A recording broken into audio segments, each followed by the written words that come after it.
बिस्मिल्लाहिर्रहमानिर्रहीम, अस्सलामुअलैकुम, good morning and a very warm welcome. आप देख रहे हैं सिटी एट 10 और मैं हूं ज़हरा रज़ा। उम्मीद है आप सब लोग खैरियत से होंगे, ठीक ठाक होंगे और अपने दिन का, अपनी सुबह का एक अच्छा सा आगाज़ भी कर रहे होंगे। हम भी अपने प्रोग्राम का आगाज़ करेंगे एक अच्छी बात के साथ, एक पॉजिटिव मैसेज के साथ। तो आइए देखते हैं कि आज हमारे सेगमेंट एक दिन एक नेकी में हमें क्या अच्छाई का पैगाम मिलने वाला है। वनसल्ली अला रसूलिहिल करीम, अम्मा बाद। मेरे दोस्तों, बुज़ुर्गों, भाइयों, मेरी बहनों, मैं बदनसीब की 5 अलामात बयान कर रहा था। उसमें से चौथी अलामत बदनसीब की ये है, वतूलुल अमली, जिसकी उम्मीदें बड़ी लंबी लंबी हों, जिसकी उम्मीदें बड़ी लंबी लंबी हों। रसूल अकरम सल्लल्लाहु अलैहि व आलिहि वसल्लम ने एक मर्तबा चंद खतूत खींचे। एक ख़त लंबा था, एक ख़त छोटा था। सहाबा ने पूछा, या रसूल अल्लाह सल्लल्लाहु अलैहि वसल्लम, ये लंबा ख़त क्या है और ये छोटा ख़त क्या है? आपने फरमाया, ये लंबा ख़त इंसान की उम्मीदें हैं कि मैंने ये भी करना है, 50 साल के बाद ये करना है, 20 साल के बाद ये करना है। और ये छोटा ख़त इंसान की ज़िंदगी है जो बड़ी ही मुख्तसर है। इसलिए लंबी लंबी उम्मीदें करना छोड़ दो, अपनी आखिरत की फ़िक्र करो। लंबी उम्मीदों का ख्याल रखना ये बदनसीब की अलामत है। अल्लाह मेरी भी आपकी भी हिफाजत फरमाए। व आखिरु दावाना अल्हम्दुलिल्लाहि रब्बिल आलमीन। आमीन आमीन सुम्मा आमीन। और अब चलते हैं अपनी टॉप स्टोरीज़ की जानिब। देखते हैं कि प्रोग्राम के पहले हिस्से में हम किन मौज़ूआत के हवाले से बात करेंगे। कई साल से ताख़ीर का शिकार रेड लाइन बस मंसूबा बिला आखिर तामीराती मरहले के करीब। फरवरी के आखिर या मार्च के शुरू में मंसूबे का संगे बुनियाद रख दिया जाएगा। तमाम प्राइवेट स्कूल्स के मालिक होशियार, कराची में गैर रजिस्टर्ड स्कूलों को सील करने का फैसला कर लिया गया।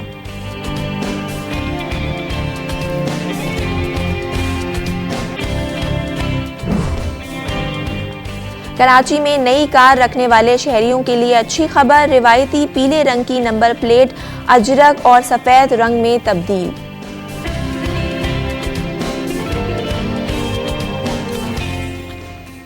जी, ये तो थी आज की टॉप स्टोरीज़। चलेंगे अपनी पहली स्टोरी की जानिब। एक बहुत ही अफसोसनाक ख़बर से स्टार्ट करेंगे। कल हमने देखा कि कराची में एक बहुत ही अफसोसनाक वाक़या पेश आया। कराची के इलाके नॉर्थ नाज़ाबाद में स्ट्रीट क्रिमिनल्स ने सीनियर प्रोड्यूसर और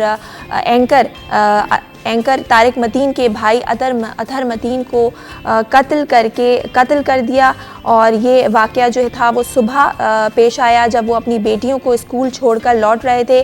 स्ट्रीट क्रिमिनल्स को मोटरसाइकिल छीन कर भागते देखा तो उन्होंने अपनी कार से स्ट्रीट क्रिमिनल्स को टक्कर मार दी, जिसके नतीजे में डाकुओं ने कार पर गोलियां चला दी। सहाफ़ी अतहर मतीन को शदीद ज़ख्मी हालत में करीबी सैफ़ी हस्पताल ले जाया गया, जहां वो दौराने इलाज दम तोड़ गए। वाक़े की इत्तला मिलते ही उनके जो लवाहिकीन थे और सहाफ़ियों की एक बड़ी तादाद पहुंच गई और हर कोई जो है वो गमज़दा है। और आपको ये भी बताएं कि उनकी नमाज जनाजा आज बाद नमाज ज़ोहर अदा की जाएगी, जो कि जो तदफीन है वो यासीन कब्रिस्तान में होगी। बहुत ही अफसोसनाक वाक़या, एक सहाफ़ी, एक प्रोड्यूसर, सीनियर प्रोड्यूसर, और वो जब वो अपने बच्चों को स्कूल छोड़कर वापस आ रहे थे तो उन्होंने देखा कि किसी के साथ डकैती हो रही थी। वहाँ पे स्ट्रीट क्रिमिनल्स जो हैं वो छीन रहे थे, तो उन्होंने एक बहादुरी का सबूत दिया, उनको टक्कर मारी। लेकिन जैसे ही उनको टक्कर मारी तो वो जो स्ट्रीट क्रिमिनल्स थे उन्होंने फ़ौरन उन पर फायरिंग कर दी और जो गोलियां उनको लगी, एक गोली उसमें उनके सीने पे लगी, जिसकी वजह से वो उनकी मौत वाक़ई हो गई। इस हवाले से बात करेंगे। हमें स्टूडियो में ज्वाइन किया है हमारे सीनियर रिपोर्टर आज़ाद नूरियो साहब ने। उनको वेलकम करते हैं। अस्सलाम वालेकुम आज़ाद साहब। वालेकुम अस्सलाम।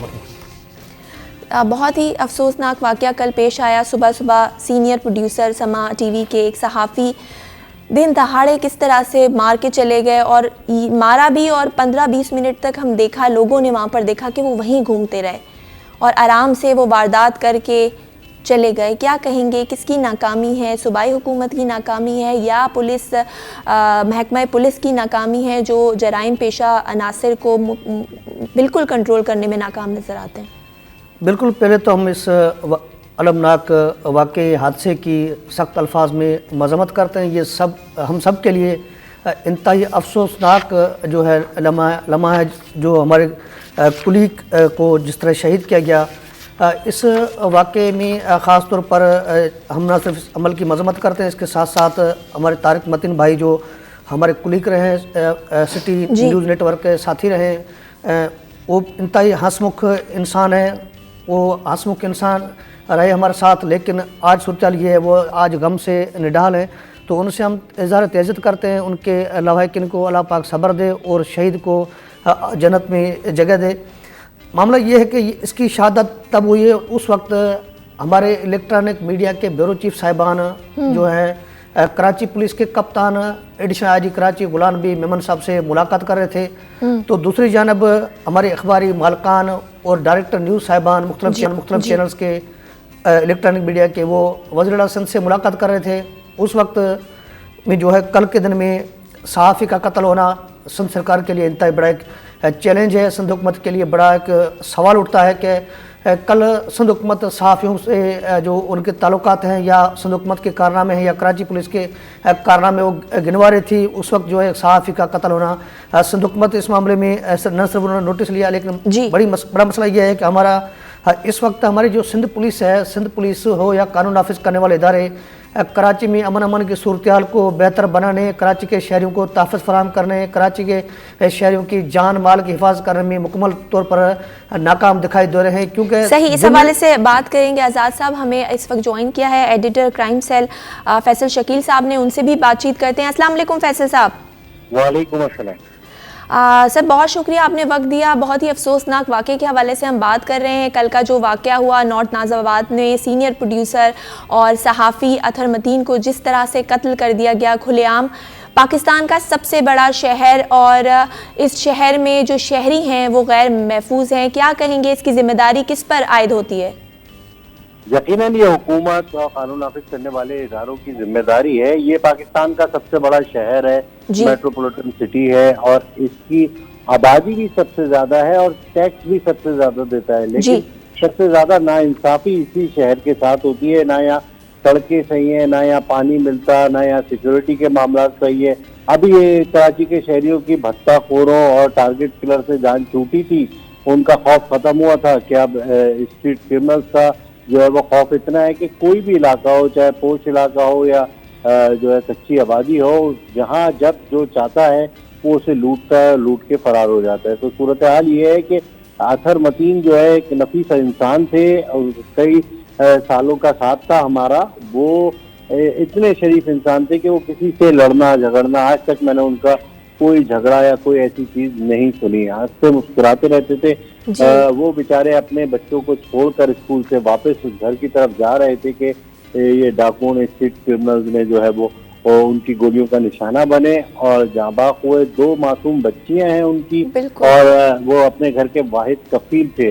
वो तो दुनिया से चले गए। मैं आपको बताऊं कि इस साल अब तक 13 अफराद शहीद हो चुके हैं इन डाकुओं के हाथों और अभी तकरीबन जो है वो 58 दिन गुजरे होंगे, 50 के करीब दिन हुए हैं इस साल को। तो 50 दिनों में 13 खानदान जो है वो उजड़ गए इनके हाथों और कई अफराद जो है वो जख्मी हुए हैं। कानून नाफिज करने वाले इदारे, खासतौर पर पुलिस की अगर हम बात करें तो स्ट्रीट क्राइम उनके काबू से बाहर है। स्ट्रीट क्रिमिनल्स काबू में ना आने की बड़ी वजूहत काली भेड़े पुलिस की जराइम पेशा अनासिर जो कि पुलिस में मौजूद हैं। दूसरा, अफसरान जो है वो इस तरफ फोकस नहीं करते। अफसरान सिर्फ और सिर्फ आदादो शुमार की तरफ लगे होते हैं। अभी गुज़िश्ता दिनों कराची पुलिस चीफ ने एक बयान दिया कि लाहौर में स्ट्रीट क्राइम ज्यादा है और कराची में जो है वो कम है। तो ये जो सूरत हाल ऐसी है कि आप जो है वो हकीकत नहीं तस्लीम कर रहे, क्योंकि कराची में इतनी वारदातें होती है और शहरी अब बेदार हो गए। कराची में रिपोर्टिंग नहीं कराते। एक अंदाजे के मुताबिक 70% जो है वो शहरी रिपोर्टिंग नहीं कराते। अगर रिपोर्टिंग कराए तो कराची पुलिस चीफ को पता चल जाए कि कराची में एक्चुअल वारदातें होती कितनी है, फिर उन्हें शायद इस चीज का एहसास हो। लेकिन अब उन्होंने जो है वो आके दावे किए हैं कि हम सिस्टम को बेहतर कर रहे हैं, जो है वो CCTV collection unit district wise बना रहे हैं और इसके लिए स्ट्रीट क्रिमिनल्स के लिए अलग फोर्स बना रहे हैं। तो इस तरह के इकदाम कर रहे हैं। अब देखिए क्या होता है, लेकिन सिर्फ और सिर्फ दावे हो रहे हैं। कराची में ना सेफ सिटी प्रोजेक्ट है, ना मोटरसाइकिलों की नंबर प्लेट जो है वो जो ट्रैकिंग सिस्टम वाली होनी चाहिए थी वो नहीं है। कराची वालों के साथ बड़ी नाइंसाफी हो रही है। तो फैसल साहब, अगर हम बात करें ये जो वारदातें हो रही हैं, ये इसकी रोकथाम कैसे मुमकिन है? और दूसरा ये, एक तो पुलिस की नफरी की बात की वो कम है, दूसरा कि खुलेआम चोर डाकू और लुटेरे दिन दहाड़े दनाते फिरते हैं कराची की सड़कों पे। कभी किसी का मोबाइल चोरी हो जाता है, कभी किसी की मोटरसाइकिल, कभी एटीएम से पैसे निकालने वालों को जो है ऐसे मुसल्लह अफराद लूट कर चले जाते हैं। फिर अगर मज़ामत कर ली तो आप अपनी जान भी आपकी चली जाती है। तो रोकथाम कैसे मुमकिन है? हुकूमत को क्या ऐसे फैसले या इकदाम करने चाहिए? क्योंकि अब अभी आपने कोट किया कि 13 अफराद जो हैं वो शहीद हो चुके हैं इन डाकुओं जिन्होंने मार दिया। बिल्कुल, कराची पुलिस की सबसे पहले अगर हम बात करें ना, थानों की सतह पे निज़ाम को बेहतर करने की ज़रूरत है। कराची पुलिस की आवाम के लिए नफरी जो है ना वो तकरीबन 10,000 है और 3 करोड़ आबादी के लिए 10,000 अफराद बहुत कम है। नफरी तो ज्यादा है लेकिन वो अफसरान की सिक्योरिटी पे और दीगर उमूर पर तैनात है। सिर्फ 10,000 लोगों से 3 करोड़ लोग नहीं समझ सकते। ये जमीनी हकाइक है। दूसरी तरफ बात करें सेफ सिटी प्रोजेक्ट की, तो कराची में 2,500 कैमरों पर काम कर रहा है, जबकि कराची में कम से कम 2.5 लाख कैमरे होने चाहिए। जो सेफ सिटी प्रोजेक्ट है वो कई सालों से, तकरीबन 12 सालों से तो मैं देख रहा हूँ कि फाइलों में दबा हुआ है और हर साल और ये कहा जाता है कि इस पे काम होगा और करेंगे, लेकिन ना जाने क्यों क्या ऐसी वजूहात हैं कि कराची वालों को सेफ सिटी प्रोजेक्ट नहीं दिया जा रहा, नहीं किया जा रहा।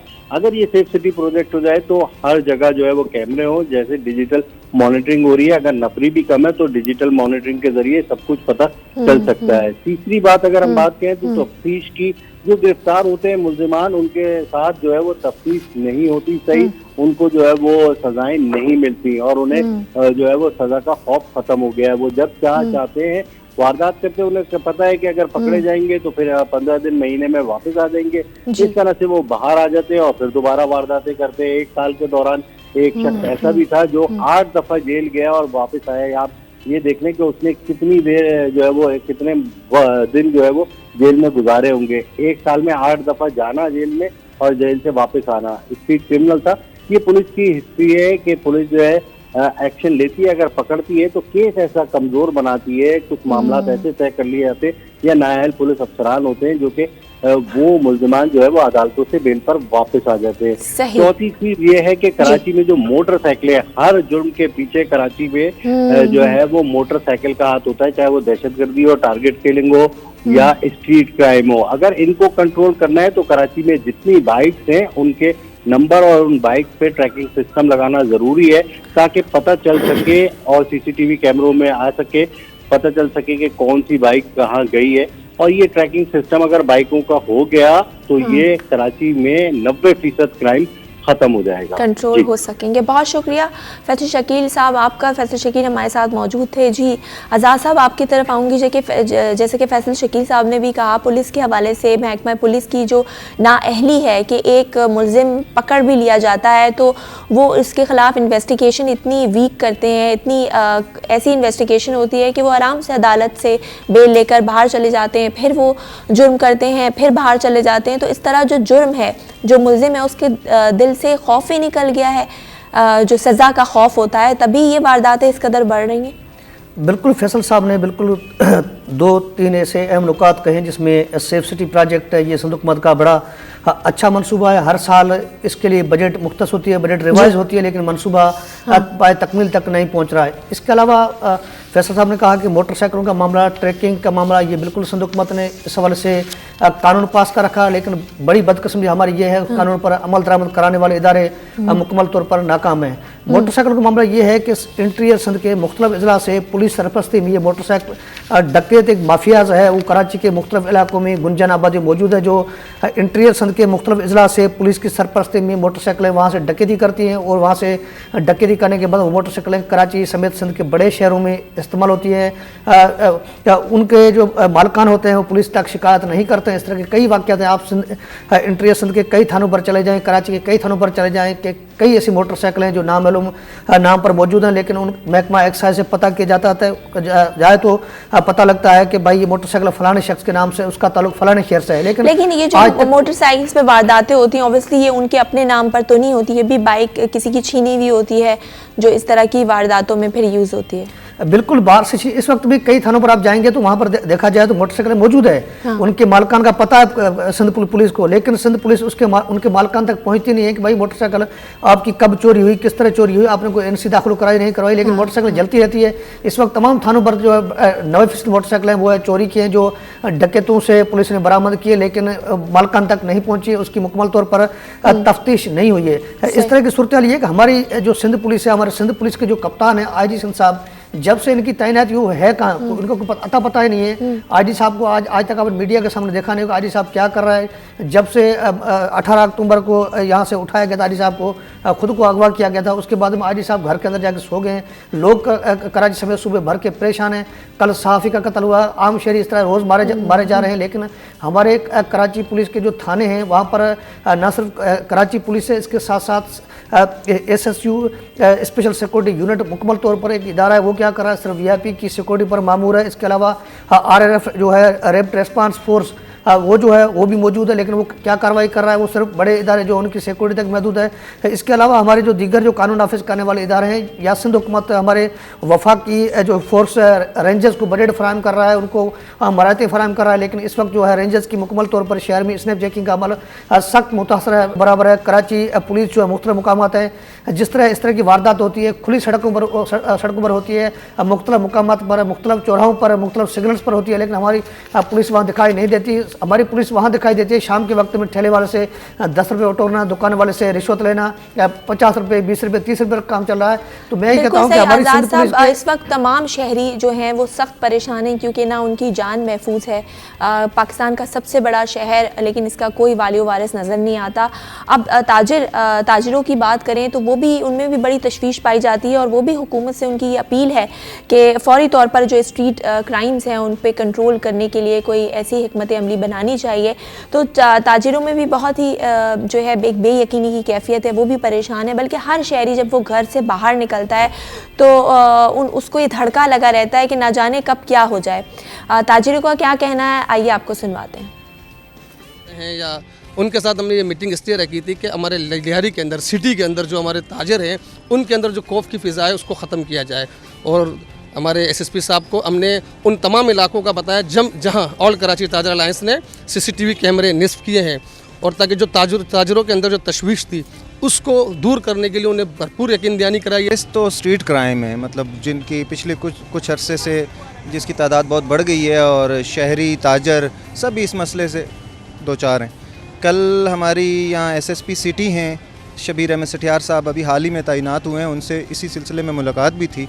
तो जहां हमने दीगर मसाइल पे उनसे बात करी तो स्ट्रीट क्राइम को भी हमने एजेंडे पे रखा था। ताजरों में बड़ा तशवीश पाया जाता है, स्ट्रीट क्राइम बहुत ज़्यादा हो गया है, लोग बड़े मुश्किल में, पहले से भी कारोबार नहीं है, इतना मुश्किल में है, और ये स्ट्रीट क्राइम अभी बहुत ज़्यादा हो गया। गवर्नमेंट को चाहिए कि स्ट्रीट क्राइम पर ख़ुसूसी तवज्जो दे और इनको रोक। जी, आपने देखा कि जो हमारी ताजर बरादरी है वो भी परेशान है, उसमें भी तशवीश पाई जाती है। सभी परेशान हैं क्योंकि हर शहरी की जो जान माल और उसकी जो प्रॉपर्टी, उसका पैसा, उसकी तहफ़्फ़ुज़ जो है वो हुकूमत की ज़िम्मेदारी है। लेकिन ना ही हमें हुकूमत इस मामले में कुछ सही काम, कोई इक़दाम करती हुई नज़र आती है, ना ही पुलिस, जो महकमा पुलिस है वहाँ पर भी नाअहली दिखाई देती है। अभी आपको ये बताएँ कि अतहर मतीन जो कल के वाक़े में शहीद हो गए, उस हवाले से जो चेयरमैन पीपल्स पार्टी हैं बिलावल भुट्टो, उन्होंने भी काफ़ी अफसोस का इजहार किया है। इसके अलावा सईद गनी साहब ने भी। और आपको ये भी बताएं कि सिंध हुकूमत की जानिब से कहा जा रहा है कि उनकी फ़ैमिली और जो बच्चों को पढ़ाने के अखराजात हैं वो सिंध हुकूमत अब बेयर करेगी। जी, इस हवाले से क्या कहेंगे? ये बड़ा आसान होता है मेरे ख्याल से कि आप की जो ज़िम्मेदारी है आप उसको ना निभाएं और फिर एक इतना बड़ा लॉस हो जाए, क्योंकि वो उनके पीछे जो छोड़ के गए हैं सोगवार में, वो उनकी 2 बेटियां हैं जिनको वो स्कूल छोड़कर आ रहे थे और उनको क्या पता था उन बेटियों को कि अब वो अपने बाप की शक्ल नहीं देख पाएंगी। उनकी बीवी हैं जो बेवा हो गई हैं। तो क्या पैसों से ये जो लॉस हुआ है वो उसका तो कोई ऑल्टरनेट ही नहीं है ना? मुझे अफसोस होता है कि शहीदों की पार्टी है पाकिस्तान पीपल्स पार्टी, उस शहीदों की पार्टी में लोगों को शहीद किया जाए और उस पर सिर्फ अफसोस किया जाए जी। उनको जो है माली सपोर्ट करने के ऐलानात किए जाएं। अब जो है बिलावल भुट्टो जरदारी साहब, सीएम साहब या सईद गनी साहब, मुर्जा वहाब साहब या नासिर शाह साहब, तमाम जो हुकूमती नुमाइंदगान है, ये बात जो है इनके बस से निकल चुकी है। अफसोस करना सिर्फ मसले का हल नहीं है। अब जो है हिकमत अमली बनानी होगी, अमली काम करने होंगे, क्योंकि इस वक्त जो है जो हमारी जो सिविल हुकूमत है या आर्म्ड फोर्स है उनकी जानब से सूबे में बाज़ाब्ता तौर पर एक मुश्तरक जो है एक एपेक्स कमेटी बनाई गई थी जो है नवाज शरीफ के दौर में, साबिक वज़ीर सिंध कायम अली शाह के दौर में, जिसमें साबिक सदर आसिफ अली जरदारी ने भी उस इजलास में शिरकत की थी। तमाम सियासी जमातों ने उस इजलास में शिरकत की थी। तमाम स्टेक होल्डर की मुशावरत से वो इस एपेक्स कमेटी बनाई थी। नेशनल एक्शन प्लान बनाया गया था। उस एपेक्स कमेटी जो है बनाई गई थी जिसका कप्तान मुराद अली शाह खुद है, जिसमें core commander Karachi, DG rangers, IG Sindh, secretary दाखिला, चीफ सेक्रेटरी, तमाम जो इस कमेटी के मेंबरान है। लेकिन ये एपेक्स कमेटी इस वक्त मुकम्मल तौर पर गैर फाल है। जो है जनवरी से लेकर आज तक फैसल साहब ने कहा कि 13 अफराद शहीद हो चुके हैं। 13 अफराद को टारगेट किलिंग का निशाना बनाया गया। 13 अफराद के अलावा स्ट्रीट क्रिमिनल जो है बढ़ रहा है। लेकिन आज तक सूबा एपेक्स कमेटी का एक इजलास नहीं हुआ। अमन अमान के हवाले से कोई इस वक्त इजलास हो रहा है। वज़ीर सिंध ने कल नोटिस तो लिया, लेकिन अखबारी मालकान से मुख्तलिफ TV चैनल्स के डायरेक्टर न्यूज़ से मुलाकात की, उसमें अफसोस का इजहार किया। अफसोस का इजहार तो रद्दमल के तौर पर सामने आया, लेकिन अमली तौर पर मुराद अली शाह साहब ने कल सिंध पुलिस का कोई इजलास नहीं बुलाया, सिंध पुलिस के साथ कोई मुशावरत नहीं की, सिंध पुलिस से इस मामले की रिपोर्ट तलब की। रिपोर्ट कब मिलेगी, CM को कब कार्रवाई होगी, ये तमाम तर सवालात है जो सिंध हुकूमत के लिए एक सवालिया निशान है। बिल्कुल आपने सही कहा, बहुत बड़ा सवालिया निशान है उनकी कारकर्दगी के हवाले से, पुलिस की कारकर्दगी के हवाले से। और आज़ाद साहब, जैसे ही हम देखते हैं कि रमज़ान आने वाला होता है तो रमज़ान से पहले ये जो स्ट्रीट क्रिमिनल्स हैं वो इतने ज़्यादा वो हो जाते हैं और जो ये वारदातें हैं उसमें बहुत ज़्यादा इजाफा हो जाता है। तो अब इसको कंट्रोल करने के हवाले से, क्योंकि आगे अब रमज़ान आने वाला है, कोई हिकमत अमली ऐसी नज़र आ रही है हुकूमत की जानिब से आपको? बिल्कुल, ये मामला सिर्फ रमज़ान की हद तक का नहीं है। इससे कबल मैं खुद क्राइम रिपोर्ट रहा हूँ, लेकिन मामला ये है कि ख़ास तौर पर जब भी जो है पुलिस का कप्तान, चाहे SSP हो या SHO हो या एडिशनल IG हो या DIG हो, उसका तबादला होता है, नए अफसर की तैनाती होती है, तो फौरी तौर पर इस तरह की जो है कार्रवाइयाँ बढ़ जाती है, इसमें शिद्दत आ जाती है, लेकिन कमी नहीं आती। और नए जो पुलिस के कप्तान आते हैं, चाहे मुकामी सतह पर हों चाहे जो ऊपर सतह तक, लेकिन वो इजलास करते हैं, उस पर मुशावरत करते हैं, तब तक ये कार्रवाइयाँ जो उरूज पर पहुँच जाती है, फिर इनके लिए उस पर कंट्रोल करना चैलेंज बन जाता है। लेकिन इनसे पहले जिनका तबादला किया जाता है, मुख्तलिफ पोस्टों पर तैनाती की जाती है, लेकिन उनकी जानब से या सिंध पुलिस के अंदर या हमारे कानून ऑफिस करने वाले इदारे, उनके अंदर मुकम्मल तौर पर अंडरस्टैंडिंग किसी किस्म की नहीं है, जिसके बायस इस तरह के वाक़यात, इस तरह के हादसा पेश आ रहे हैं। लेकिन माह रमज़ान से कबल सिंध हुकूमत को या हमारे जो कानून ऑफिस करने वाले इदारे हैं उनको हिकमत अमली बनानी चाहिए। ये इस तरह की सूरत जो है बढ़ती जाएगी, जिससे आम शहरी महफूज नहीं रहेंगे। और कल का जो वाक़या है, इस वाक़े ने सिंध हुकूमत के ख़ास तौर पर जहन को झिझोड़ दिया है कि अब सिंध हुकूमत को अमली तौर पर, हमारे पास बड़ा मसला ये क्या, सारे जो हमारे पास जो कलमदान है महकमा, हमारे पास महकमा दाखिला जो उसका वजीर नहीं है। हमारा सिंध पुलिस का जो कप्तान है, जो महकमा दाखिला का वजीर है, वो वजीर भी नहीं है, वो मुराद अली शाह खुद है। वजीर खजाना मुराद अली शाह खुद, महकमा PND जो उसका वजीर मुराद अली शाह खुद, महकमा SND का वजीर मुराद अली शाह खुद, तमाम जो महकमों के जो वजीर साहब, इतने ओहदे आपने ले लिए हैं तो फिर आप अपनी जिम्मेदारी भी निभाएं, ये आपका फ़र्ज़ है। और अब तक जैसा कि अब साहब ने भी बताया कि जनवरी के महीने से 13 लोग जो हैं वो अपनी जान से हाथ धो बैठे हैं, बेसिकली शहीद हो चुके हैं। और ये 13 लोग नहीं हैं, पूरी 13 फैमिलीज़ हैं। अब फौरी तौर पे हमारी तो यही गुजारिश है सूबाई हुकूमत से, सिंध हुकूमत से, कि वो इस पर नज़रसानी करे और फौरी तौर पे कोई ऐसी हिकमत अमली बनाए। किसी की जान जब चली जाए उसके बाद पैसा दे देना, ये इसका नेमुल बदल नहीं हो सकता। ये पैसा आपको पहले लगाना चाहिए सेफ सिटी प्रोजेक्ट पे, या फिर पुलिस रिफॉर्म्स होने चाहिए, जुडिशल रिफॉर्म्स होने चाहिए। जो ये दिन दहाड़े लूट के चले जाते हैं, मार देते हैं, इनके खिलाफ सख्त से सख्त कार्रवाई होनी चाहिए। मज़ीद बात करेंगे, लेकिन फ़िलहाल वक्त हुआ एक ब्रेक का। कहीं मत जाइए, देखते रहिए सिटी एट 10।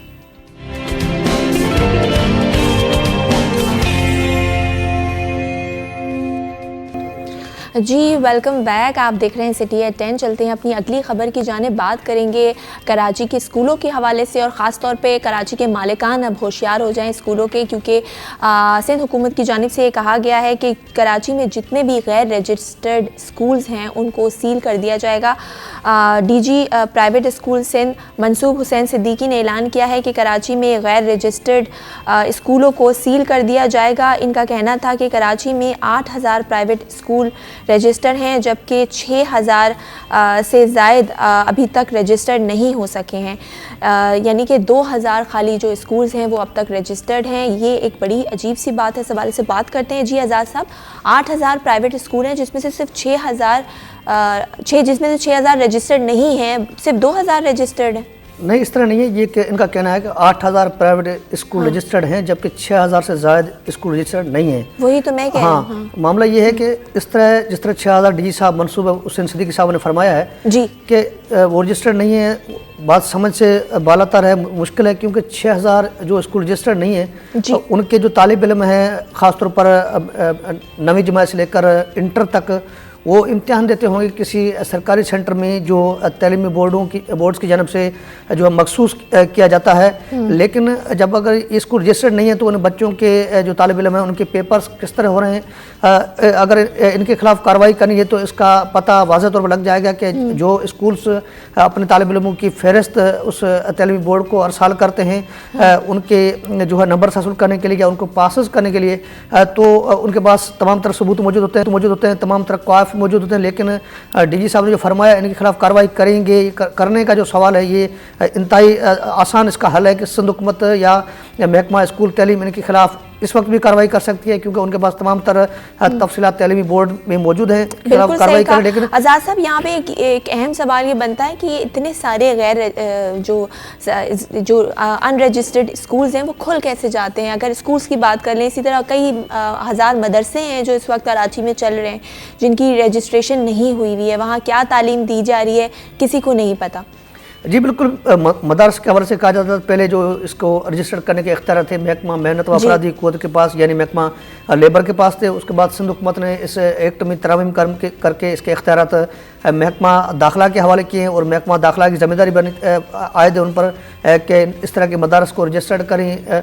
लेकिन महकमा दाखिला जो है वो दीगर मामलात में लगा हो, इस तरफ कोई तवज्जो दिखाई नहीं दे रही है। बाकी रही बात प्राइवेट स्कूल्स की, तो स्कूल खोलने से कबल जो है जो स्कूल्स के मालकान होते हैं उनकी जानब से बाज़ाब्ता तौर पर एक कंपनी रजिस्टर्ड करवाई जाती है। उस कंपनी के मार्फत जो है वो मालकान जो है महकमा स्कूल तलीम के पास मुकम्मल तौर पर अलग एक निजी स्कूल्स का डीजी है, मुख्तलिफ अलग एक महकमा स्कूल तलीम के पास विंग है, उनकी जानब से उस स्कूल को रजिस्टर्ड करना होगा। रजिस्टर्ड करने के बाद उसके बिल्कुल शराइत होते हैं कि स्कूल की इमारत किस तरह की है, उसके अंदर तमाम तरह जो बुनियादी सहूलियातें हैं, बिजली है, पानी नहीं है, बाथरूम है या नहीं है, चौधीवारी है, सिक्योरिटी किस तरह है, वो तमाम तरह मामला देखने पड़ते हैं। उसके बाद मुकामी ज़िला तलीमी अफसरान की सिफारिश पर महकमा स्कूल तलीम की जानब से इस तरह के स्कूल को रजिस्टर्ड करना होता है। लेकिन ये डीजी साहब ने फरमाया कि 6000 से ज़्यादा अभी तक स्कूल रजिस्टर्ड नहीं, तो किस तरह चल रहे हैं और उनके खिलाफ कार्रवाई क्यों नहीं की जा रही है? अगर कोई निजी स्कूल की इमारत गिर जाए, बच्चों के साथ हादसा कोई पेश आ जाए तो उनके खिलाफ कार्रवाई कौन करेगा? ये तो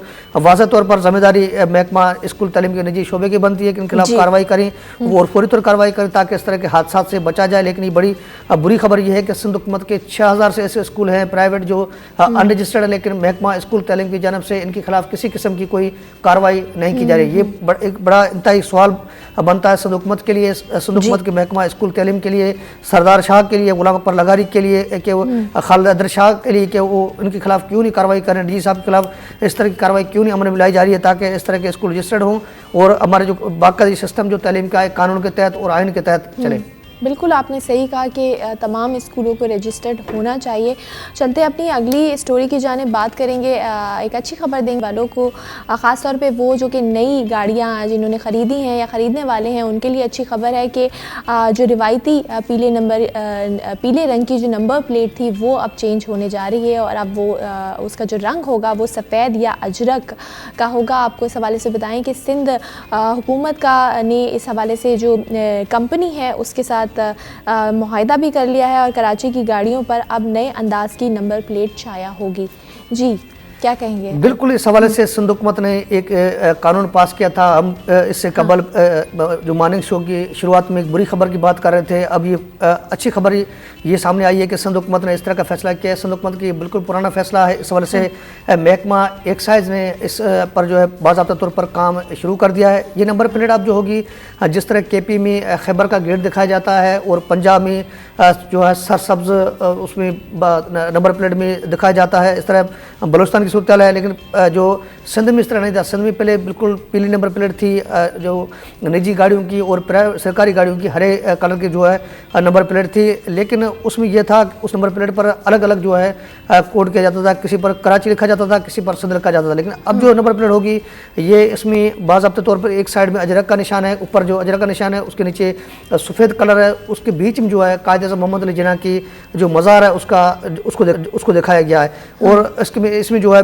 नंबर प्लेट अब जो है सिंध हुकूमत ने एक कंपनी के साथ मुआहिदा किया है। इससे कबल जिस कंपनी के साथ मुआहिदा किया था उसमें यह था कि जो नई गाड़ियाँ आएंगी उनको रजिस्टर्ड किया जाएगा, वो नंबर प्लेट उनको फराहम की जाएगी। अब जो है पुरानी जो पीले कलर की जो नंबर प्लेट है इनको मुकम्मल तौर पर ख़त्म किया जाएगा। और ये कंपनी जो है अब जो तमाम तर जो सूबे भर में, ये कानून सिर्फ कराची के लिए, सूबे भर के लिए जो गाड़ियाँ जो लोग इस्तेमाल कर रहे हैं उनको अब जो है ये नंबर प्लेट उनको फराहम की जाएगी और वाज़ेह तौर पर पता लगेगा कि ये नंबर प्लेट जाली है या ओरिजिनल है। लेकिन ये सब कुछ इसलिए किया गया है कि इस तरह की जो नंबर प्लेट जाली इस्तेमाल किया करते थे मुख्तलिफ गाड़ियों के मालकान, या फैंसी नंबर प्लेट इस्तेमाल करते थे, या अपनी मर्जी से नंबर प्लेट बनवाते थे।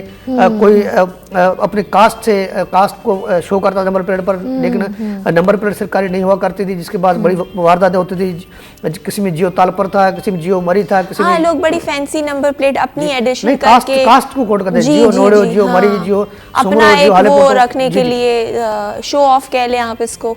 तो अब इस पर भी पाबंदी लगा दी गई है। इसको गलत इस्तेमाल को रोकने के लिए सिंध हुकूमत का ये अच्छा इकदाम है, लेकिन जिम्मेदारी बनती है महकमा एक्साइज की इस पर अमल दरामद कराए और इस अमल दरामद को यकीनी बनाए ताकि जो हमारे सूबे के जो शहरी या गाड़ी इस्तेमाल करते हैं उनकी गाड़ियाँ गलत इस्तेमाल ना हो, गलत काम के लिए इस्तेमाल ना हो, गलत वारदातों के लिए इस्तेमाल ना हो, उससे बचा जा सकता है। लेकिन इदारों की जिम्मेदारी बनती है वो इदारे हुकूमत के इस फैसले पर अमल दरामद कराएं ताकि जो हुकूमती फैसला अच्छा इकदाम है, बिल्कुल एक अच्छा इकदाम हुआ, अच्छा फैसला हुआ। और अब इदारों की, जैसा कि आज़ाद साहब ने कहा कि जिम्मेदारी बनती है कि इस पर आमद कराना इदारों की जिम्मेदारी है। चलते हैं अपनी अगली खबर की जानिब। एक और अच्छी खबर है, एडमिनिस्ट्रेटर कराची मुर्तज़ा वहाब साहब ने एक और नए मंसूबे का आगाज़ कर दिया है। कराची में बाग इब्ने कासिम में मछली घर की तज़ीन व आराइश के कामों का संग बुनियाद रख दिया गया है। और मुर्तज़ा वहाब का ये भी कहना है कि 135 एकड़ रकबे पर फ़िश एक्वेरियम जो है वो उसको बनाया जाएगा। मछली घर के बलाई मंजिल पर आवाम के लिए फ़ूड कोर्ट भी कायम किया जाएगा और ये जो फ़िश एक्वेरियम है वो 6 माह के अंदर आवाम के लिए खोल दिया जाएगा। एक बहुत ही अच्छी तफरीह गाह होगी आवाम के लिए कराची की स्पेशली। क्या अपडेट्स हैं आज़ाद साहब आपके पास? बिल्कुल, इससे कबल सिंध हुकूमत का एक मनसूबा था food street, Joe Burns road पर वाक़ फूड स्ट्रीट है उसको मुकम्मल तौर पर एक कल्चरली ओरिजिनल शक्ल देकर उनको शेप देकर बनाया गया था। लेकिन वहाँ पर गाड़ियों की आमदरफत को बंद किया गया था और सिंध हुकूमत ने फैसला किया था कराची के शहरी सिर्फ यहाँ पर खाने पीने के लिए यहाँ पर पहुँचेंगे। लेकिन वहाँ के इलाका मक्किन कोर्ट चले गए और कोर्ट ने उस फैसले पर अमल दरामद को रोक दिया, जिसके बाद वही सूरत हाल बर्न्स रोड की। लेकिन ये बड़ा अच्छा सिंध हुकूमत का इकदाम है क्योंकि यहाँ पर सिंध हुकूमत ने, ये बिल्कुल साहिल समुद्र पर है बाग इब्ने कासिम, वहाँ पर 135 एकड़ यानी 8000 स्क्वायर गज पर ये पूरी ज़मीन जो है साहिल समुद्र पर खाली है। एक तरफ सिंध हुकूमत ने वहाँ दरख्त पौधे लगाए हैं, मुख्तलिफ फ्रूट्स के जो है दरख्त लगाए हैं, लेकिन ये ज़मीन थी यहाँ पर कब्ज़ा माफिया कब्ज़ा करने जा रही थी, जिसमें ख़ासतौर पर गैर जो मुल्की अफ़गानी वहाँ पर आबाद हो चुके थे। इससे पहले सिंध हुकूमत ने ये फैसला किया था यहाँ पर सरकारी सतह पर बचत बाज़ार लगाई जाए, लेकिन अब ये फैसला किया है कि यहाँ पर फ़िश एक्वेरियम जो है इसको बहाल किया जाए। ये बड़ा अच्छा फैसला सिंध हुकूमत का है। वहाँ पर कराची के शहरी घूमने जाते हैं, मुख्तलिफ इलाकों से लोग घूमने जाते हैं, लेकिन हमारे शहर में इस तरह की फूड स्ट्रीट नहीं है जिस तरह लाहौर में है। इस तरह के जो है सहूलियात यहाँ पर नहीं है जिस तरह दीगर शहरों में है। तो इसमें ये होगा कि जो कराची समेत मुल्क से या दीगर अमलाक से यहाँ मुल्कों से लोग घूमने जाते हैं साहिल समंदर पर, तो वहाँ पर जाएंगे तो एक सिंध हुकूमत का अच्छा फैसला ये। लेकिन यहाँ पर भी सही कहा, बड़े अच्छे काम हो रहे हैं। अभी हमने देखा कि कुछ दिन पहले ड्राइव इन सिनेमा का आगाज़ किया गया और अभी जो किमाड़ी पहाड़ी में कुछ ऐसे हट्स बनाए गए। तो वैसे कराची वालों के लिए तफरी गाह वैसे ही बहुत कम थी, तो इस तरह की चीज़ें होना, और अब ये फ़िश एक्वेरियम भी बनने जा रहा है। लेकिन हमारी एक अपील भी है आवाम से कि जब ये चीज़ें बन जाती हैं तो आप इसका ख्याल भी रखा करें, इसकी ज़िम्मेदारी है।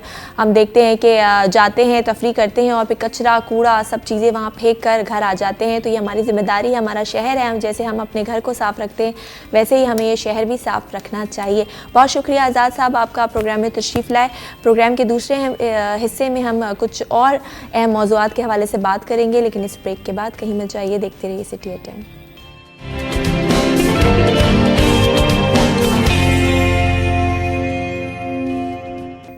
जी वेलकम बैक। एक ब्रेक के बाद आपको खुशामदीद करते हैं सिटी एट 10 में। मैं हूं ज़हरा रज़ा और अब हम बात करेंगे आपकी सेहत के हवाले से। आज का हमारा टॉपिक है स्किन वाइटनिंग।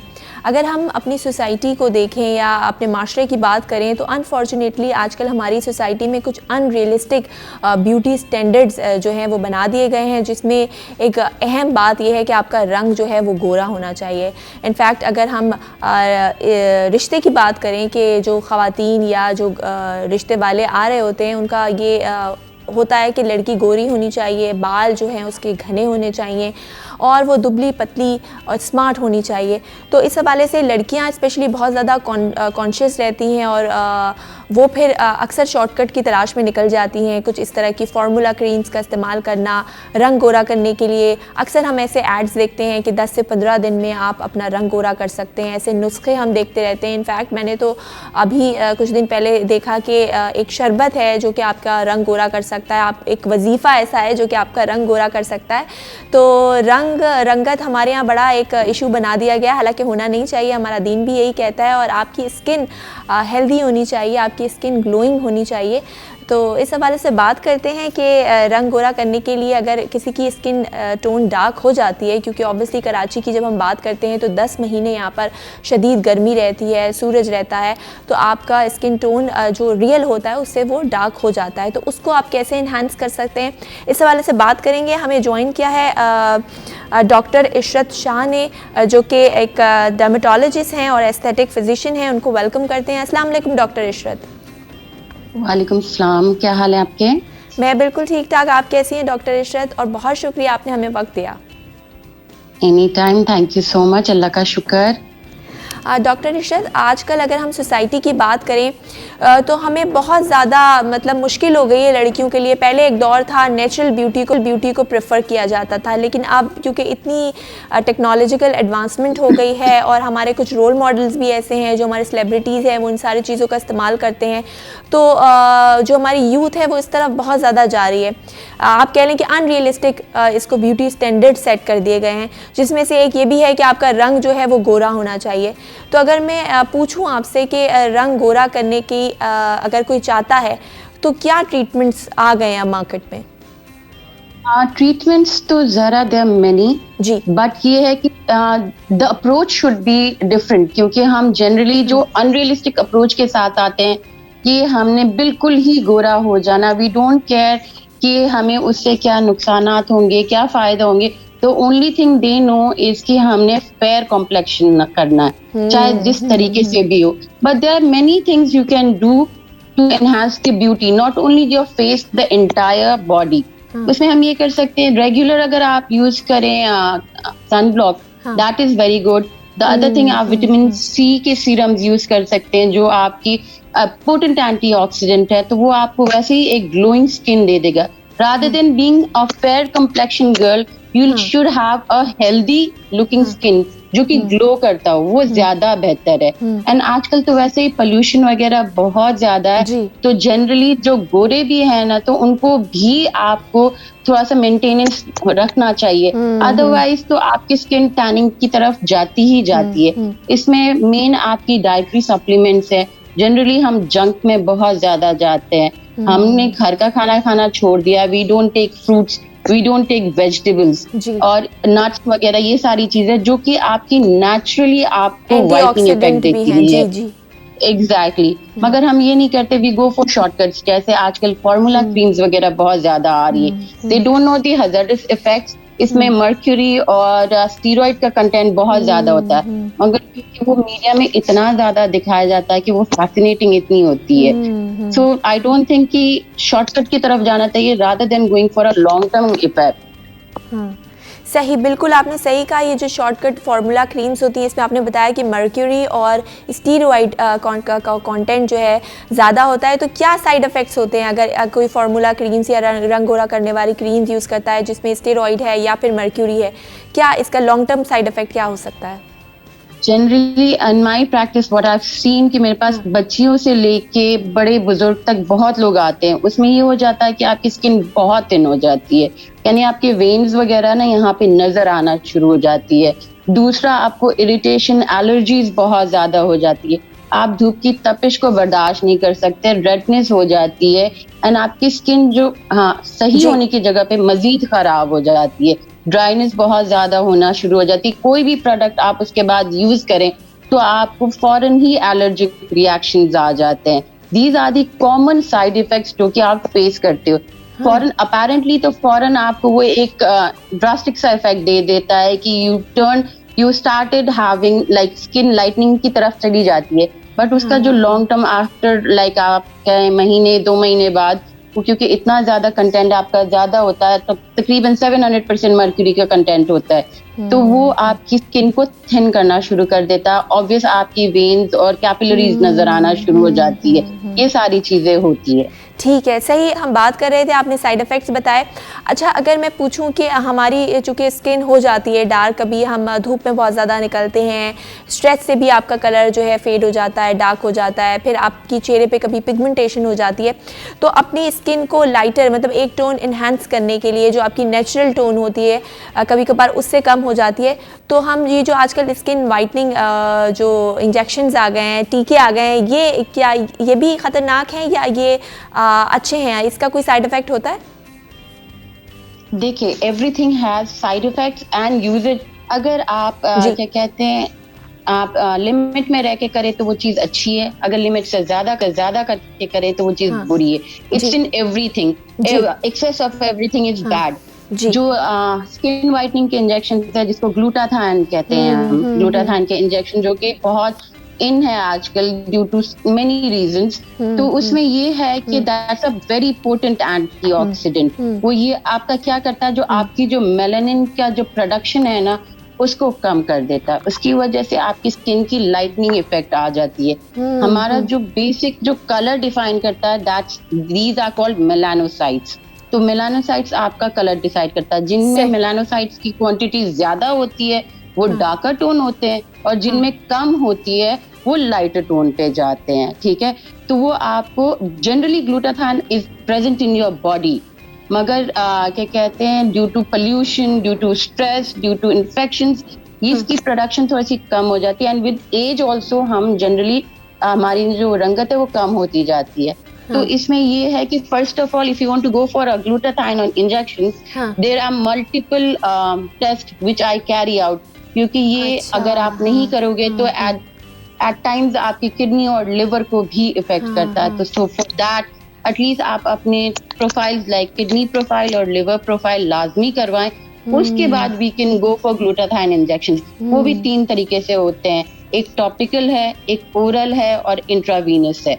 तो हम जनरली जो पेशेंट्स मेरे पास आते हैं वो इंट्रावीनस थेरेपीज के लिए आते हैं। उसमें आपको पेशेंट को हम जनरली बताते हैं कि मैक्सिमम 2 टोन्स हैं जो कि आप लाइटर हो सकते हैं। अनरियलिस्टिक अप्रोच नहीं होनी चाहिए, क्योंकि इट डजंट डू कि लाइक बिल्कुल ज्यादा कर लेता है। और बिल्कुल आपने सही कहा कि 1 टोन या 2 टोन ऊपर जा सकता है, आपकी स्किन जो है लाइट हो सकती है, लेकिन हमारे यहाँ तो आते हैं ना, आपके पास भी आते होंगे कि भाई हमें अंग्रेज़ बना दें, उनको तो बिल्कुल सफ़ेद रंग चाहिए। तो इस हवाले से मज़ीद बात करेंगे, हमारे साथ रहिएगा डॉक्टर इशरत। एक ब्रेक का कहीं मत जाइए, मिलते हैं एक छोटी सी ब्रेक के बाद।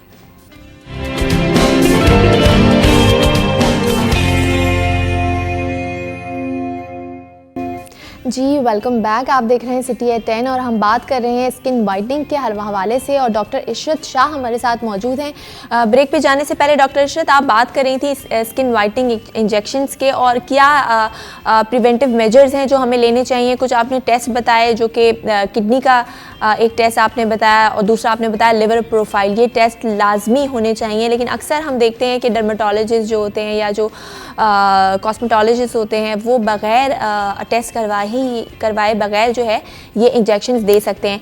अच्छा, ये इंजेक्शंस जो होते हैं वो इंट्रावीनस होते हैं, आपकी वेन में लगाए जाते हैं, तो इसका कोई फौरी तौर पर कोई रिएक्शन, कोई एलर्जी, कुछ इस तरह के भी सिम्टम्स आते हैं सामने?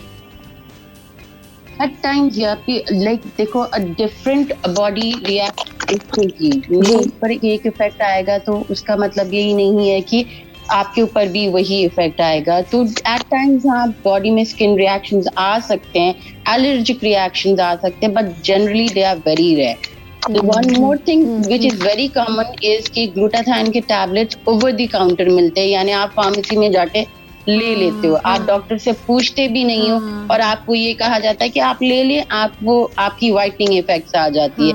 बट जनरली जिनको हेपेटाइटिस है या किडनी की कोई डिजीज है तो वो भी ले लेते हैं क्योंकि रंग उसमें भी हल्का सा टैनिंग की तरफ जाता है, but that is very harmful.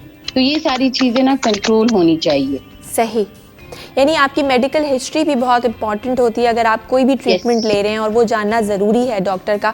अच्छा, ये भी बताइए डॉक्टर इशरत के पीलिंग सॉल्यूशंस भी बहुत आ गए हैं, आपकी स्किन को एक टेक्सचर वो भी उसको इन्हांस करते हैं, तो वो क्या एसिड होता है, वो उसका कोई साइड इफ़ेक्ट होता है या वो अच्छा है, लगा सकते हैं? और लगा भी सकते हैं तो कितने टाइम लगा सकते हैं, हफ्ते में 1 दिन, 15 दिन में 1 दिन, ये भी बताइएगा। जनरली जो आजकल आया हुआ प्रोडक्ट्स बहुत सारे आ रहे हैं, इंटरनेशनल प्रोडक्ट्स भी आ रहे हैं जो कि कहते हैं AHA और BHA आ रही हैं जो कि पीलिंग एजेंट्स है जी। Cause skin is very sensitive, जो पीलिंग होती है, केमिकल पील्स होती है, वो सुपरफिशियल लेयर से आपकी डीप लेयर तक आप ना उसको पील कर सकते हो।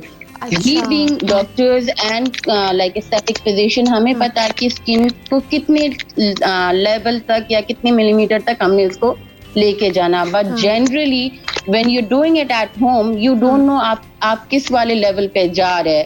तो आई रियली डोंट प्रेफर कि घर पे किया जाए। जो डॉक्टर है वो कंसर्न डर्मेटोलॉजिस्ट और कॉस्मेटोलॉजिस्ट, आप उनसे करवाएं, उसमें ग्लूटाथाइन भी है, उसमें आपकी बाकी और भी पील्स है, सुपरफिशियल डीप पील्स है जो कि बहुत अच्छे रिजल्ट देते हैं, but under the supervision of a doctor, not anyone else. ठीक है, बिल्कुल सही। और लास्ट सवाल डॉक्टर इशरत, मैं चाहूँगी जो लोग हमें देख रहे हैं, स्पेशली जो यंग बच्चियां हैं जो बहुत ज़्यादा कॉन्शियस हैं आजकल अपने रंग के हवाले से, उनको क्या मैसेज देना चाहेंगी जो कि शॉर्टकट की तलाश में चली जाती हैं, फार्मूला क्रीम्स, रंग गोरा करने वाली क्रीम्स की तरफ चली जाती हैं? सबसे पहले अपनी हाइड्रेशन अच्छी रखें जी, खाना सही खाएं, green leafy vegetables, dry fruits, nuts, जो जनरली हमारा कॉन्सेप्ट नहीं है पपीता, जो पपाया कहते हैं, these are antioxidant properties। अभी तो किन्नू एंड ये सारी चीजों का मौसम है, वो आपको बहुत अच्छा एक ग्लोइंग स्किन दे देती है। Apple is very good and other thing is कि वेयर अ सन ब्लॉक लाजमी। You at home, you going to the kitchen, you going out, do wear a sun block. सबसे पहले आप ये करें, आपको और किसी चीज की जरूरत नहीं पड़ेगी, एटलीस्ट फॉर यंग किड्स। ठीक है, ठीक है, बहुत शुक्रिया डॉक्टर इशरत आपका। आपने हमें बहुत ही अहम मालूमात जो है हमारे नाजरीन को फराहम भी की। जैसे कि डॉक्टर इशरत ने भी कहा कि अगर आप अपना स्किन चाहती हैं कि अच्छी हो, ग्लोइंग हो, तो उसको हाइड्रेट करें, अच्छा खाना खाएं, डाइट में आप सारे फ्रूट जो मौसम के फल हैं उसका इस्तेमाल करें, और सबसे इम्पॉर्टेंटली कि आप सन ब्लॉक का इस्तेमाल ज़रूर करें, चाहे आप घर से बाहर जा रहे हों या आप घर में हों या आप किचन में जा रहे हों।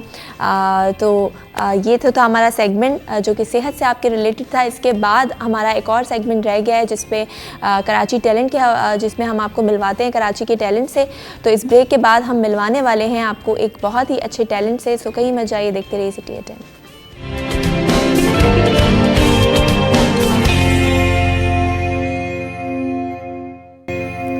Welcome back. एक ब्रेक के बाद आपको खुशामदीद करते हैं सिटी एट 10 में और वक्त हुआ है हमारे अगले सेगमेंट कराची टैलेंट का। और आज के सेगमेंट में हम आपको मिलवाने वाले हैं कराची के एक होनहार इंजीनियर से जिनका नाम है मोहम्मद अली अब्बास।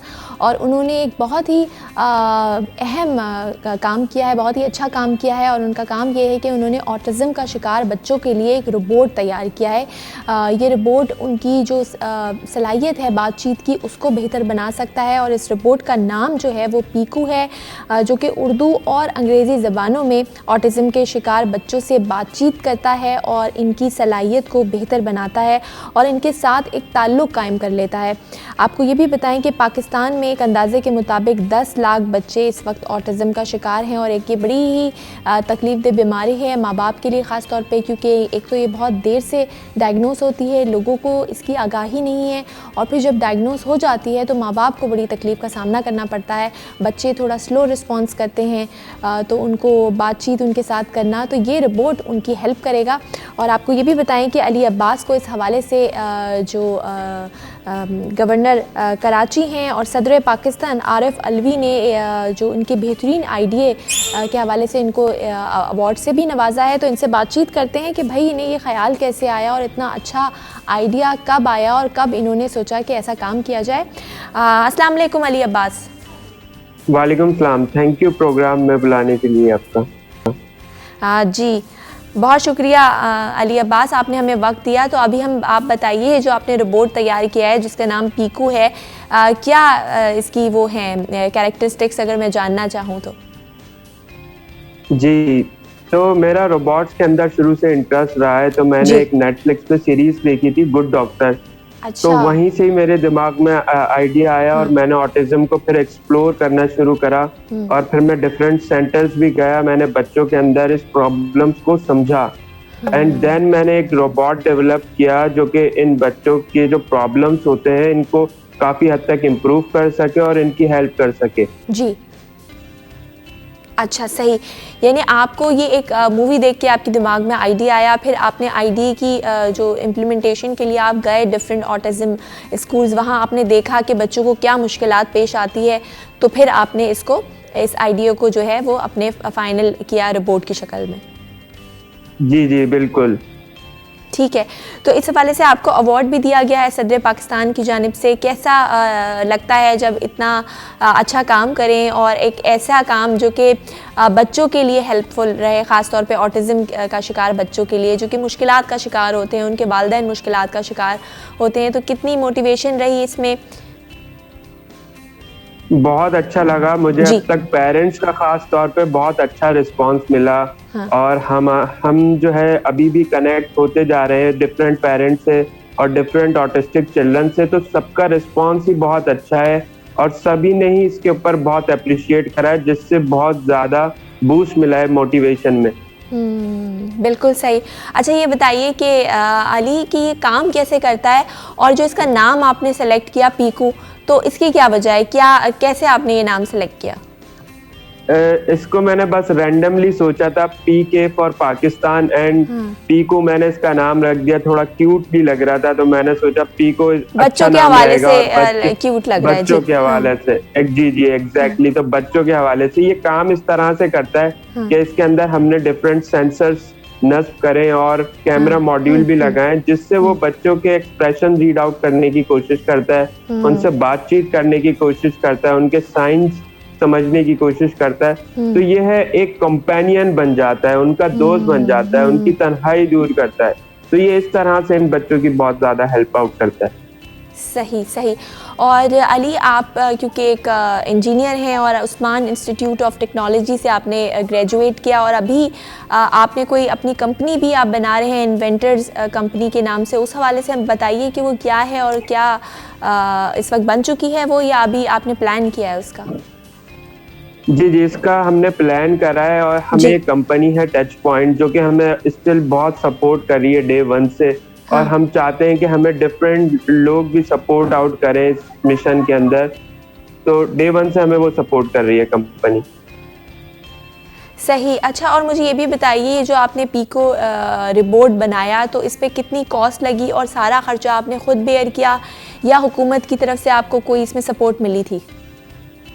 जी, हुकूमत की तरफ से तो इसके अंदर हमें कोई सपोर्ट नहीं मिली, लेकिन मैं बहुत थैंकफुल हूँ नेशनल आइडिया बैंक का कि उन्होंने एक ऐसा प्लेटफॉर्म दिया जहाँ पर एक आइडिया जो है नेशनल लेवल पर आया। इंशाल्लाह ताला इसके हम इसको लॉन्च करेंगे नेक्स्ट फ्यू मंथ्स के अंदर। इसके ऊपर जो हमारी कॉस्ट आई है वो 2 लाख के करीब जो है हम इसको मार्केट में बेचेंगे, तो ये प्राइस कॉस्ट है हमारी। सही। तो अभी ये यूज़ हो रहा है, वो वालिदैन यूज़ कर रहे हैं जिनके बच्चे ऑटिज़म का शिकार हैं इस वक्त? जी, अभी हमने ये सिंगल रोबोट बनाया, ये मजीद अंडर डेवलपमेंट में है। इसको अभी मजीद रिसर्च करके मजीद ऑटिस्टिक बच्चों के लिए बेहतर बनाया जा रहा है। तो इंशाल्लाह ताला मजीद एक्स्ट्रा तादाद में रोबोट बनाकर फिर हम मार्केट के अंदर भी इसको जो है अवेलेबल करेंगे। सही। यानी अभी ये मार्केट में नहीं आया, अभी आपने उन स्कूल्स में या उन हॉस्पिटल्स में जाकर जहाँ पे ऑटिज़म का शिकार बच्चे हैं उनके साथ आपने ये एक्सपेरिमेंट किया है? जी जी, हमारा प्राइमरी मकसद भी यही है कि हम जो है ऑटिस्टिक बच्चों की हेल्प आउट कर सकें। तो अभी तक हमने ऐसा कोई मार्केट में लॉन्च नहीं करा, हम सिर्फ सेंटर्स को ही टारगेट कर रहे हैं इनिशियली। तो माँ बाप का क्या रिएक्शन था, कितने खुश थे वो जब उन्होंने देखा कि उनके बच्चे इससे कुछ सीख रहे हैं या ये रोबोट जो है वो उनकी सलाहियतों को बेहतर बना रहा है? माँ बाप का जो रिएक्शन था वो तो बहुत देखने के काबिल था, बहुत अच्छा रिएक्शन था, क्योंकि उनके बच्चे इम्प्रूव कर रहे हैं। क्योंकि ऐसी कोई प्रोडक्ट पाकिस्तान में अवेलेबल नहीं थी, हमारे पास क्वालिटी ह्यूमन रिसोर्स बहुत कम था, तो जिस वजह से बहुत ज़्यादा हेल्प आउट है उनके लिए। तो थोड़ा सा बताइए अली कि किस तरह से इंटरेक्ट करता है बच्चे जो ऑटिस्टिक बच्चे हैं, क्योंकि वो उनका ब्रेन स्लो होता है, थोड़ा स्लो रिस्पॉन्स करते हैं, एक जगह स्टक हो जाते हैं, आंखें अपनी एक ही जगह रख ले, तो किस तरह ये उनको इंगेज करता है बेसिकली? जैसे कि मैंने आपको बताया इसके अंदर डिफरेंट सेंसर्स नस्ब किए गए, तो इसके अंदर टच सेंसर्स भी मौजूद हैं। तो टच सेंसिटिविटी बच्चों की, इनके अंदर हैंड फ्लैपिंग के मसले होते हैं, आई कांटेक्ट प्रॉब्लम्स होते हैं, तो इनके डिफरेंट इश्यूज होते हैं हर ऑटिस्टिक बच्चों के अंदर, तो उनको सॉर्ट आउट करता है ये। अच्छा, ठीक है ठीक है। तो मजीद इस पे और काम होना है, अभी रिसर्च जारी है आपने जैसे अभी बताया? जी जी बिल्कुल, इसके ऊपर अभी रिसर्च जारी है। मैं डिफरेंट सेंटर से भी कनेक्टेड हूँ, पेरेंट्स से भी कनेक्टेड हूँ। तो इंशाल्लाह ताला एक रिसर्च फाइनलाइज करने के बाद इसका एक प्रोडक्शन हाउस इंशाल्लाह ताला हम जो है वो कैरी ऑन करेंगे। सही, ठीक है।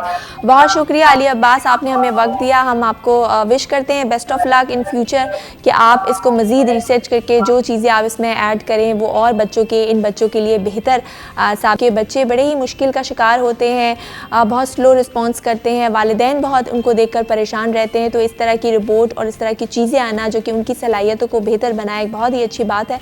मज़ीद बात करेंगे, लेकिन फ़िलहाल वक्त हुआ एक ब्रेक का, कहीं मत जाइए, देखते रहिए सिटी एट 10।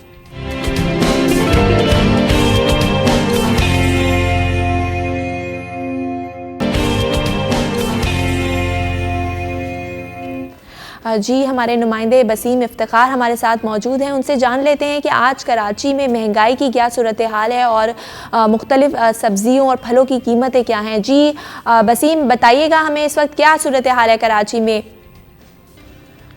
जी बिल्कुल, हम वीकेंड पे देख रहे हैं कि सब्जियों की कीमतों में एक बार फिर जो है वो इजाफा देखने में आ रहा है, और इस बात की तस्दीक जो है सरकारी जो फहरिस्तें वो भी कर रही हैं, क्योंकि 16 फरवरी तक जो करेला हमने जो देखा था रिटेल कीमत, उसकी जो कीमत थी तो करेले की 273 रुपये थी, अब जो है वो तकरीबन 30 रुपये इजाफे से 303 रुपये पे पहुँच चुका है। इसी तरीके से अगर बात करें भिंडी की, तो भिंडी भी 2 रोज़ कबल जो 163 रुपये रिटेल में थी वो अब 20 रुपये महंगी होकर 183 रुपये पहुँच गई है। और इसी तरीके से टमाटर भी हम देख रहे हैं कि टमाटर की कीमतों में इजाफा तो नहीं हुआ, लेकिन शहर के मुख्तलिफ इलाकों में जो है वो टमाटर 160 रुपये फ़ी किलो तक फ़रोख्त हो रहा है, जबकि टमाटर की जो रिटेल कीमत है वो 143 रुपये। इस तरीके से अगर बात करें तुरई की, तो तुरई भी 10 रुपये महंगी होकर 2 दिन में 103 रुपये पे पहुँच चुकी है, 63 रुपये पे पहुँच चुकी है। और मटर जो है वो भी हम देख रहे हैं कि 10 रुपये इजाफे से 103 रुपये पे पहुँच चुका है, जो कि 2 रोज़ कबल 93 रुपये पे था। ये सूरत हाल है कि इस वक्त सब्जियों की कीमतों में जो है वो इजाफा देखने में आ रहा है। करेला और भिंडी की तलब ज़्यादा है लेकिन सप्लाई कम है, और इसकी फसल भी नहीं है, तो इसकी वजह से इसकी कीमतों में जो है वो होश और इजाफा है। शहर के मुख्तलिफ इलाकों में करेला अभी भी जो है वो 400 रुपये फ़ी किलो तक फ़रोख्त हो रहा है, यानी कि मुर्गी की कीमतों से ज़्यादा फ़रोख्त हो रहा है। और इसी तरीके से भिंडी भी हम देख रहे हैं कि जो दर्जे अव्वल है वो तकरीबन 300 रुपये से लेके उससे ज़ायद पे फ़रोख्त हो रही है। कम से कम भिंडी की कीमत जो इलाकाई बाज़ारों में नज़र आई है वो तकरीबन 250 रुपये या 260 रुपये है। इसी तरीके से टमाटर जो है वो 160 रुपये फ़ी पे फ़रोख्त हो रहा है इलाकाई बाज़ारों में। रिटेल कीमतों में कहीं पर भी फ़रोख्त नहीं हो रहा है। इसी तरीके से अगर बात करें दीगर सब्जियों में, तो मिर्चें भी हम देख रहे हैं कि 240 रुपये तक फ़रोख्त हो रही है। जो लहसुन अदरक है वो भी हम देख रहे हैं कि लहसुन जो है वो तकरीबन 320 रुपये 330 रुपये तक छिला हुआ लहसुन, और इसी तरीके से अदरक जो है वो शहर के मुख्तलिफ इलाकों में 400 रुपये और इससे ज़ायद पे फ़रोख्त हो रही है। धनिया पुदीना की जो गड्डी है वो तकरीबन 15 रुपये से लेके या फिर उससे ज़ायद पे फ़रोख्त हो रही है। जो सरकारी कीमतों पर आमद दरामद है वो ना नज़र आता है सब्जी मंडी में, ना इलाका। ठीक है, बहुत शुक्रिया। वसीम इफ्तिखार हमारे साथ मौजूद थे जो कि अपडेट कर रहे थे सब्जियों की कीमत के हवाले से।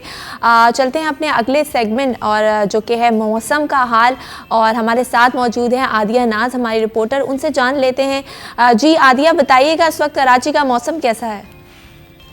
जी बिल्कुल, शहर कायद से सर्दी जो है उसने रुखसत होना शुरू कर दिया है और गर्मी ने दस्तक देना शुरू कर दी है। सुबह में जो सूरज आंखें दिखाने लगता है इसका सिलसिला शाम तक बरकरार रहता है। आज रात में जो कम से कम दर्जा हरारत है वो 16.5 डिग्री सेंटीग्रेड रिकॉर्ड किया गया। महकमा मौसमात का ये बताना है कि आहिस्ता आहिस्ता रात में जो खुनकी और सर्दी होती है ये ख़त्म होने की जानिब जा रही है। टेम्परेचर जो है वो बढ़ता चला जाएगा। दिन के औकात-कार में आज जो मैक्सिमम टेम्परेचर है इसकी प्रेडिक्शन की गई है कि ये 30 से 31 डिग्री सेंटीग्रेड के दरमियान रहेगा। गुज़िश्ता रोज़ भी जो है वो 31.8 डिग्री सेंटीग्रेड मैक्सिमम टेम्परेचर था। तो महकमा मौसमात का बताना है कि ये आहिस्ता आहिस्ता दिन ब दिन बढ़ता चला जाएगा। इसके अलावा जो इस वक्त शहर का मौजूदा दर्जा हरारत है वो 21 डिग्री सेंटीग्रेड पर पहुँच चुका है और हवा में जो नमी का तनासुब है वो 40% है। शुमाल की जानिब से चलने वाली जो हवा है उसकी रफ्तार 13 किलोमीटर फी घंटा बताई जा रही है। आलूदगी भी शहर में मौजूद है और आलूदगी भी बरकरार है। महकमा मौसमात का जो एयर क्वालिटी इंडेक्स है उसका ये बताना है कि आज जो इस वक्त पाकिस्तान के आलूदा शहरों में कराची का नंबर है वो 5वां नंबर है, जबकि दुनिया के आलूदा शहरों में कराची 7वें नंबर पर है। इसके अलावा जो आलूदगी के ज़रात ठीक है, बहुत शुक्रिया आदिया नाज आपका। आदिया साथ मौजूद थी जो कि अपडेट कर रही थी मौसम के हाल के हवाले से। प्रोग्राम का वक्त भी अपने अख्ताम को पहुंच चुका है। मंडे को फिर मुलाकात होगी कुछ नए मौज़ूआत के साथ। तब तक अपना बहुत ख्याल रखिएगा, अपनी सेहत का बहुत ख्याल रखिएगा और अपना वीकेंड बहुत अच्छे से एंजॉय कीजिएगा। मुझे इजाज़त दीजिए। टेक केयर, अल्लाह हाफ़िज़।